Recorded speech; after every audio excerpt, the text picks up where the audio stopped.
অনেক টাইম লাগছে তো, কি করবো বলো? টয়লেট করতে এত সময় লাগছে, কতটা টয়লেট হয়েছে তাহলে ভাবো। যদি চাপে নিয়ে চলে যেতাম কতটা ক্ষতি হতো আমার। আমাদের কালকে আবার এসে খাইছে গ্যাস ঘুষ হইতো না, গ্যাস ঘুষ হাতে এরকম উল্টো পাল্টা কোনো জিনিস খাওয়া আমার চলে না।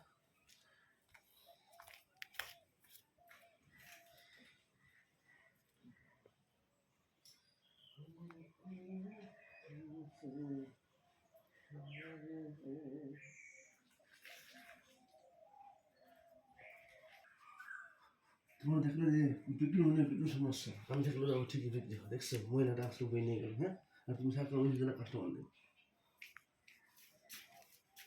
ওরকম মানে দেখা যায় কোনো দিন যে তুমি সারাদিন বিক্রি নাই, আমি গেলাম তারপরে বিক্রি হয়, এরকম তো তুমি না, সবাই থাকলেই হয় না। থাক, বাদ দাও। তুমি সবার এগুলো কিছু খাবার দিছো? হ্যাঁ, ওঠো। কে খাবে?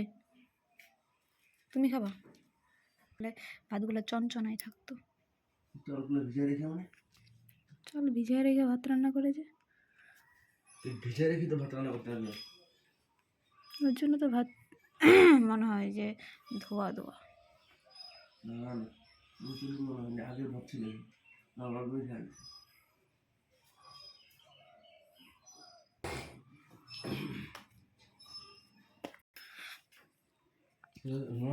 উঠে গেছে।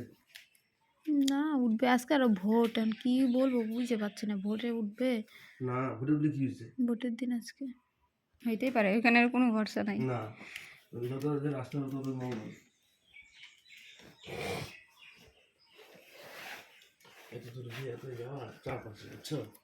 আমার বাড়ি কোলা না, আমার তো জার্নি দেখলে